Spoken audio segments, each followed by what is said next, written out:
Vlen, unë e kam me konsumatorin. Do me thënë, në qoftë se konsumatori do t'i afrohet kësaj gjëje, telefoni ua garantoj që do të largoj nga kjo gjë.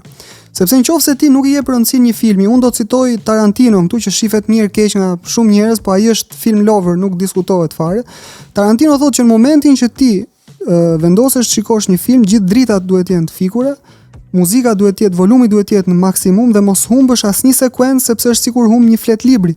Dhe gjithë njerëzit që e duan kineman e din këtë gjë. Do me thënë ti a do ta ratisesh ato 2 orë apo do të shohësh filmin edhe të gatuash te me dorën tjetër. Nuk funksionon kështu, s'po jep vëmendje, është një punë që e kanë bërë 100 njerëz në kast dhe ti po e zvoglon shumë ai telefoni dhe ta garantoj që eksperienca në telefon nga po ta kishe parë për shembull në një ambient që respekton filmin, që është patjetër kinemaja numri 1, pastaj gjithë tjera duke përfshirë dhe home cinema që un kam sjell te klubi im, patjetër do jetë eksperiencë diametralisht ndryshe. Është e pamundur që ti të shikosh një film që ka gjithë ato vlerat që tham ne, kompozimin, skenarin, skenografinë, gjithçka që nuk kupton një film, është e pamundur ta marrësh nga telefoni. Në telefon ti do dish çfarë ndodhi me filmin, do e kesh spoileruar në mënyrë shumë të varfër. Kurse unë po të them këto, për të të kundërshtuar pak sa. Avokat djallë tash po.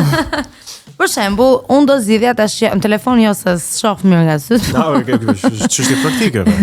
Por do zgjidhja ta shihja në shtëpi filmin, në rehatin tim, totalisht vetëm sepse mua më bezdisin njerëzit që komentojnë gjatë parit filmin. Kjo është faleminderit që e the, domethënë, sepse kjo është diçka që unë tentoj ta luftoj, edhe ai realiteti im shumë I vogël dhe modest aty e ndihmon shumë kineman këtë këndvështrim, sepse gjithë kinefilët apo filmdashësit po largohen nga kinemaja sepse në sallë ka njerëz që s'din sillen. Ka njerëz që mbllaçiten, ka njerëz që të vënë këmbët sipër karriges, ka njerëz që vinë çerekore me vonesë dhe hapin dritën e telefonit se s'po gjejnë numrin e sediljes. Ka njerëz që flasin gjatë gjithë kohës, janë ato vajzat gjithmonë që do mbrapa shpinës time, nuk e di sikur janë gjithmonë 2 goca që vinë dhe komentojnë filmin. Ua, shi qa po bën ky, shi ku shkoj ky, shi po ky. Do me thënë, këto janë sjellje që nuk ekzistojnë, nuk duhet të ekzistojnë në një sallë, dhe patjetër unë e di që gjithë sallat e kinemas e vuajnë këtë dhe mundohen ta gjejnë një zgjidhje, por nuk është e thjeshtë, sepse po flasim për një publik që është lënë harres në këtë nivel për shumë kohë dhe është edukuar. Çështja është që duhet edukuar publiku në këtë rast. Patjetër. Nuk është puna thjesht e kushtet e kinemas. Që tregoj një hall kështu që kam pasur gjithë jetën. Po ti s'ma ke treguar akoma? Erdhi momenti. Gjithë këto vite jemi bashkë, s'ma ke thënë hallin në jetë. Motra ime është shumë filma.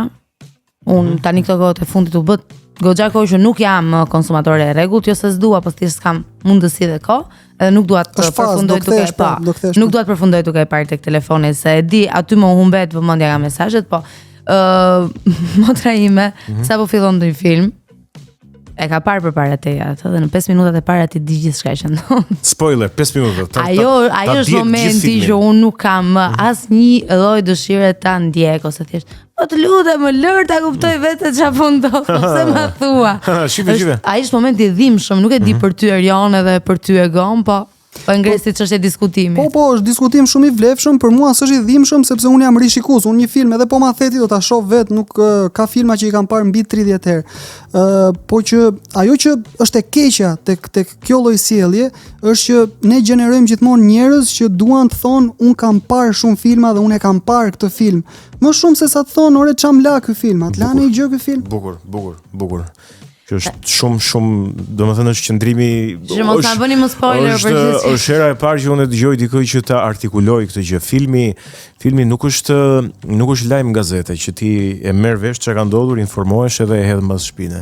Filmi është përvojë estetike e mirëfillt. Ne do ju jap dhe një diçka që objektivizon këtë. Un kam shumë dhe jam shumë I lumtur për këtë gjë. Kam shumë njerëz që janë gjenerata Z, që vinë në dyqane dhe janë njohës kinemaje të frikshëm. Do me thënë djem 15-16 vjeç, tas janë zë, këta qa quhen, është ky brezi akoma më I ri. Alfa më duket Alfa. Pas Gensis, po. Apo çon si ka, do me thënë janë breza shumë të adoleshent. U plakëm, Erion, u plakëm. U plakëm. Adoleshent cilët njohin jashtëzakonisht mirë filmat e Tarkovskit, Godartit, Romerit, njohin Antonionin, Andrei Tarkovskin, Fellinin. Edhe I ka dhe nga 4 orë filma I Tarkovski. Njohin Belatarin, po ti pyesësh, ore, e ke dëgjuar një herë Xhanfize Kekon? Nuk e njoh. E ke dëgju Sajmir Kumbaron? Jo. E ke dëgjuar Dimitër Anagnostin kush është? Jo. Po Beni ecën vetë, e kam pa thot, po.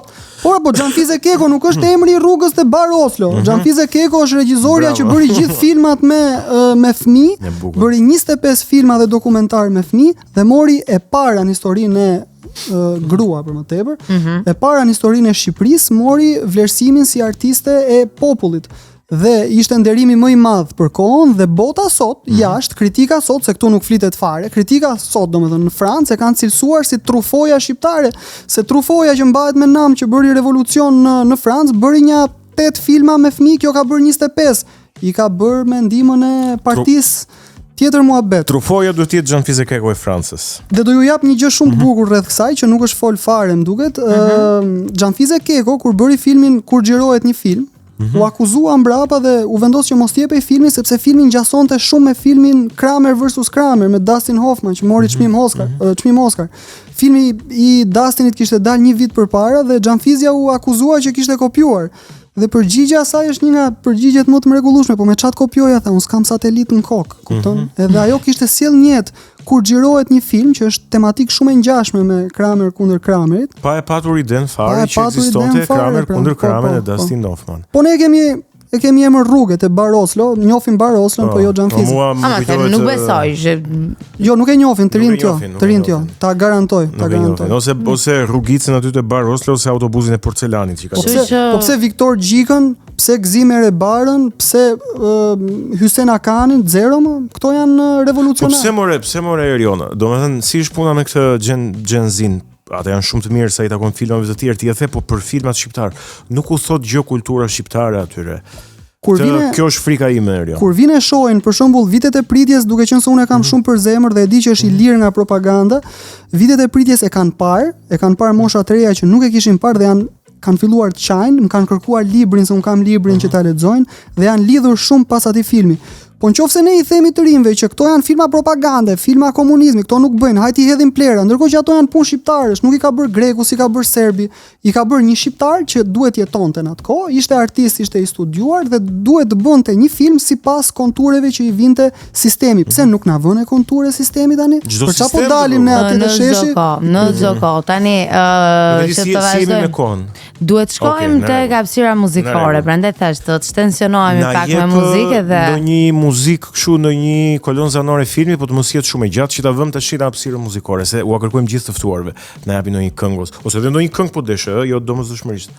Po mirë, me që unë erdha dhe po flas për filma këtu, unë diçka që të na qetësoj, domethënë çik. Okej. Po besoj Cinema Paradizon e ka dhën Klemi. Po, e ka dhën Klemi. Nuk ja zë dot Klemi Cinema Paradizon. Nuk ja zë dot Klemi, Shape of My Heart, më shumë e bukur. Shape of My Heart. Okej, më kishte munguar. Leon profesionisti.